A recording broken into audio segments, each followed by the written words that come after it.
بسم اللہ الرحمن الرحیم، ایاک نعبد و ایاک نستعین۔ اے اللہ، ہم تیری ہی عبادت کرتے ہیں اور تجھی سے مدد مانگتے ہیں۔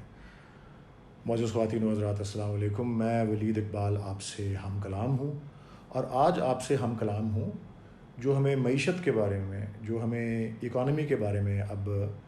اچھی خبریں جو ہیں، اور اب تو خاص کر بہت زیادہ اچھی، لیکن پچھلے کافی عرصے سے جو ہمیں اچھی خبریں اپنی اکانومی اور اپنی معیشت کے بارے میں آ رہی ہیں، اور ان پالیسیز کے نتیجے میں جو کہ موجودہ حکومت نے لی، میں اس بارے میں آپ سے ہم کلام ہونا چاہ رہا ہوں۔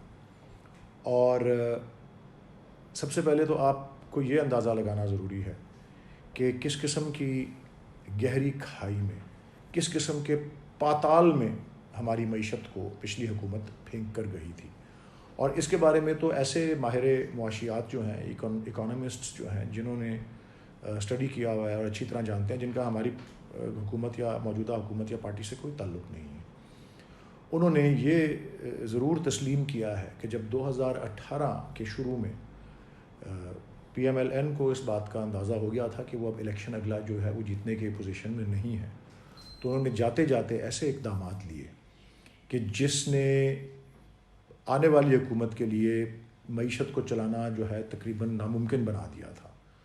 اس میں وہ کچھ ایسی چیزیں بھی کر گئے جس کا تعلق امپورٹس کو بہت زیادہ بڑھا دینے سے تھا، کہ اس پہ کچھ انہوں نے ایسے اسٹرکچرز دے دیے ڈیوٹی کے کہ بہت زیادہ آپ امپورٹ کریں، بہت زیادہ زر مبادلہ پاکستان سے باہر چلا جائے، اور جو آپ کے ذخائر ہیں زر مبادلہ کے وہ بالکل نچلی سطح پر آ جائیں۔ دوسرا، انہوں نے ایک پوری طبقے کو، ایک کھیپ کو اپنے سیاسی طور پہ اپنے آپ کو زیادہ مقبول کرنے کے لیے ایک پورے ہماری آبادی کے ٹیکس پیئرز کا جو حصہ تھا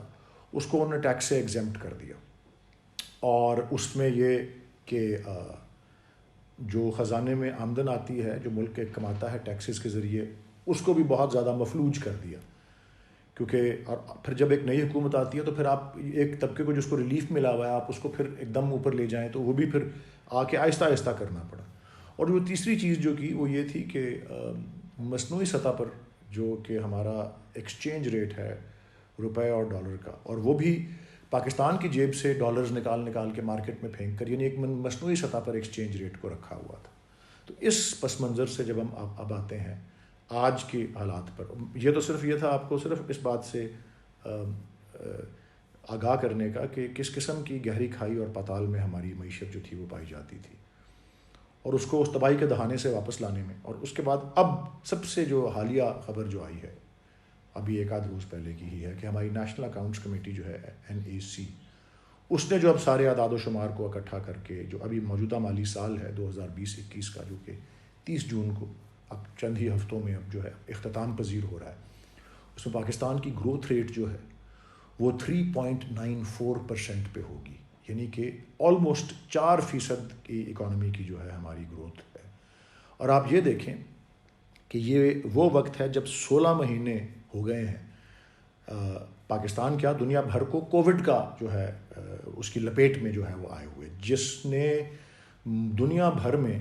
میلٹ ڈاؤن کی جو ہے کیفیت اکانومیز کے لیے، میلٹ ڈاؤن یعنی کہ بالکل تباہ و برباد جو ہے کرنے والی چیز ہے اکانومیز کو، جس طرح سے لوگ گھروں میں بند ہو جاتے ہیں، لاک ڈاؤنز ہو جاتے ہیں، چھوٹے کاروبار نہیں چل سکتے، بہت سی جو چھوٹے سطح کے غریب لوگ جو ہیں خاص کر ہمارے ملک میں، وہ بھی اپنے روزمرہ کی جو ہے آمدن سے محروم ہو جاتے ہیں۔ تو اس طرح کے حالات کے اندر، اور اب آپ یہ دیکھیں کہ یہ اسی مالی سال کا اگر ہم اسی فائنینشیل ایئر کا اگر ہم جائزہ لیں تو اس میں IMF نے، بین الاقوامی مالیاتی ادارے نے اندازہ لگایا تھا اس سال کے بارے میں کہ پاکستان کا گروتھ ریٹ 1% ہوگا۔ اس کے بعد اسٹیٹ بینک آف پاکستان نے شروع میں اس سال کے اور شروعات میں جو اپنے اندازے لگا رہے تھے، انہوں نے بھی اسی چیز کا اندازہ لگایا تھا اور پیشین گوئی کی تھی کہ پاکستان کی گروتھ ریٹ اس سال میں 2% جو ہے وہ تقریباً ہوگی۔ لیکن کچھ عرصہ پہلے، 3 ماہ پہلے، 2.5-3 ماہ پہلے، اسٹیٹ بینک آف پاکستان نے پھر جو ہے موروثی حالات کو دیکھتے ہوئے اس اندازے کو بڑھا کر 3% تک کا کر دیا تھا کہ پاکستان کا گروتھ ریٹ جو ہے وہ اس سال 3% ہوگا، اور IMF نے اپنے اندازے کو بڑھا کر 2% پہ جو ہے گروتھ ریٹ کا کر دیا تھا۔ اور آپ یہ دیکھیں جو میں نے آپ کو ذکر کیا کہ 16 مہینے ہم کووڈ کا جو ہے کووڈ کی لپیٹ میں جو ہم پورا دنیا بھر جو رہی اور پاکستان بھی رہا، اس دوران دنیا بھر میں جو دنیا بھر کی مجموعی طور پہ معاشی صورتحال ہے، نیگیٹو گروتھ ریٹ جو ہے وہ 4.5% نیگیٹو کا جو ہے وہ سب کو نظر آیا ہے کہ یہ سامنے آیا ہے. اور اس طرح کے حالات میں پاکستان جیسی اکانومی نے جو ہے اب بفضل خدا جب سال اپنے اختتام کو آ رہا ہے تو آلموسٹ 4% جو ہے 4% جو ہے اکنامک گروتھ جو ہے. اور یہ دیکھ لیں کہ جس وقت یہ جو بلند بانگ دعوے ہوتے ہیں پچھلی گورنمنٹ کے اور ان کے ترجمانوں کے کہ جی ہم تو 5.5% پر جو ہے گروتھ ریٹ جو ہے ہمارے دور میں آئی تھی، یہ وہ 5.5% گروتھ ریٹ تھی جس وقت 19.2 ارب ڈالرز کا جو ہے وہ خسارہ تھا،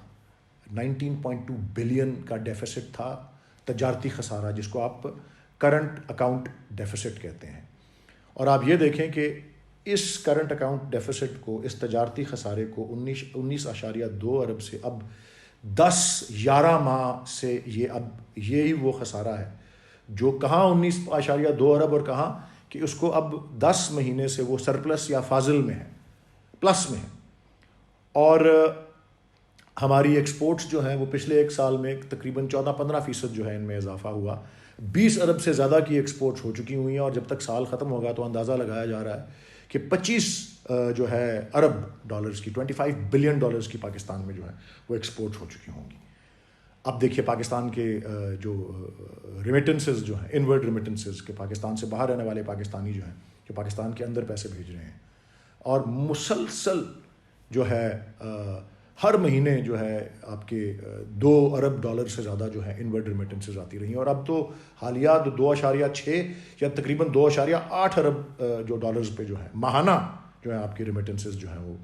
وہ پہنچ گئی ہیں وہاں تک. روشن ڈیجیٹل اکاؤنٹ کا جو سہولت دی گئی، اور یہ شو کرتا ہے کہ جو پاکستان سے باہر بھی پاکستانی رہتے ہیں ان کا اب اعتماد کس طرح کا ہے اپنی حکومت پر، اپنے ملک میں، اپنی ریاست پر، اس کے اداروں میں، اس کے بینکس پر، اس کی جو اکنامک جو سارا انفراسٹرکچر اور آرکیٹیکچر ہے اس کے اوپر. یہ اس اعتماد کا اظہار ہے. اور پھر روشن ڈیجیٹل اکاؤنٹ کے ذریعے جو اب 9 سے 10 ماہ میں یہ 1 ارب ڈالر سے زیادہ کا اس کے ذریعے جو ہے پاکستان کے اندر جو ہے وہ آیا ہے. ہمارے ریزروز جو ہیں وہ اب 16 بلین ڈالرز کے قریب پہنچے ہوئے ہیں. پاکستانی جو کرنسی ہے پاکستانی روپی دیکھ لیں اس کو پھر اب جو ڈیمانڈ اور سپلائی کا صحیح اصول ہوتا ہے اس کے مطابق مصنوعی طریقے سے نہیں، جو اس کا اصل قوت ہے، اور وہ قوت بلڈ ہوتی ہے جب ایک کرنسی بھی اپنے پاؤں پہ کھڑی ہوتی ہے. اس کو بھی آپ نے دیکھ لیا کہ 168 روپے تک بھی چلا گیا تھا ڈالر، لیکن اب اپنے انہی اقدامات کی وجہ سے اسی طرح پاکستان کی جو معیشت، اس کی عوام، اس کی انڈسٹری، وہ تمام جب صحیح اپنے پاؤں پہ کھڑے ہونے کی جب صلاحیت ان میں آئی ہے تو آپ دیکھ لیں کہ اب یہ 150 ٹو ڈالر، اور اب اس وقت کبھی 152 153 پہ بھی ہوتا ہے، لیکن اب اپنی پوزیشن پہ 150 روپے کے قریب آیا ہوا ہے، جو کہ کسی لیول پر اسی حکومت میں، لیکن اس کو اس مستحکم کرنے کے لیے جو ہے وہ کرنا پڑا تو اب وہ 168 تک بھی جا کے اب صحیح جو ہے اپنے مقام پر آیا. اور اس سے ڈالرائزیشن بھی ہماری اکانومی کی جو ہے وہ کم اور ختم ہو رہی ہے، کیونکہ ہر شخص پہ ڈالر میں انویسٹ کرتا تھا، وہ بھی جو ہے اس کی وجہ سے بھی ڈیمانڈ اور اس کی بڑھتی تھی اور وہ ایکسچینج ریٹ اوپر جاتا تھا. 5-6 ہفتے پہلے پاکستان یورو بانڈز کی مارکیٹ میں 4 سال کے بعد گیا اور 2.5 بلین ڈالرز کا یورو بانڈ جب فلوٹ کیا تو وہ اوور سبسکرائب تھا، یعنی کہ جتنا ہم نے اس سے فنڈز ریز کرنے تھے 2.5 بلین، وہ 5.3 بلین یعنی دگنے سے بھی زیادہ اس کی جو ہے اوور سبسکرائب ہوا. آپ کی لارج اسکیل مینوفیکچرنگ پاکستان میں پہلی دفعہ 8 سے 9% کی گروتھ میں جو ہے وہ انڈر گو کر رہی ہے. ٹیکسٹائل 6-7% گرو کی، آپ کا فوڈ انڈسٹری 12% گرو کی ہے، آپ کی ٹریکٹرز کی انڈسٹری میں سیلز میں 54% انکریز آیا، آٹو موبائلز کی انڈسٹری میں 31% جو ہے وہ انکریز ہوئی، آپ کی سیمنٹ کی انڈسٹری جو ہے اس میں 19% اضافہ ہے، گروتھ جو ہے. یہ ان سب چیزوں کی وجہ سے اور بہت سی دیگر چیزیں جو کنسٹرکشن پیکج دیا کہ کتنی BCO انڈسٹریز جو ہیں وہ کنسٹرکشن سے جو ہے وہ اس کو جو ہے مضبوطی ملتی ہے. تو یہ تمام وہ اقدامات ہیں جس پہ بالآخر آ کے اب ایسے حالات میں کووڈ کے 16 مہینے کے بعد بھی پاکستان کی معیشت جو ہے وہ 4% کی گروتھ کے اوپر جو ہے بفضل خدا نیئرلی 4%، 3.9 اور 4% کے اوپر جو ہے اس سال کو اختتام پذیر ہم کر رہے ہیں. اور انشاءاللہ آنے والے سالوں میں آپ دیکھیں گے کہ اللہ تعالیٰ کس طرح سے ہمیں توفیق دیتا ہے اور کس طرح سے ہمارے ملک کو اس سے اور زیادہ جو ہے معیشت کو بھی اور ملک کو بھی زیادہ سے زیادہ ترقی کا جو ہے انشاءاللہ ہم تجربہ کریں گے. بہت شکریہ. پاکستان پائندہ باد.